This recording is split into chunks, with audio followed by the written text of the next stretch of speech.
tena juu ya watumishi wenu wanaume kwa wanawake. Katika siku zile nitamimina roho yangu. Nataka tuangalie neno hili Pentekoste.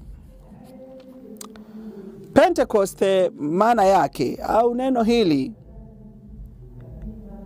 Pentekoste kwa tafasiri kutoka kitabu cha Agano la Kale kwa lugha ya Kiyunani, Pentekoste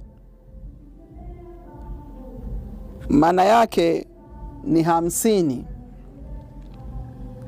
Kutoka tafasiri hiyo ya Kiyunani kutoka kwa Agano la Kale, 50 inamaanisha au inahusika na sikukuu ya Waisraeli ambayo ilikuwa inaitwa sikukuu ya mavuno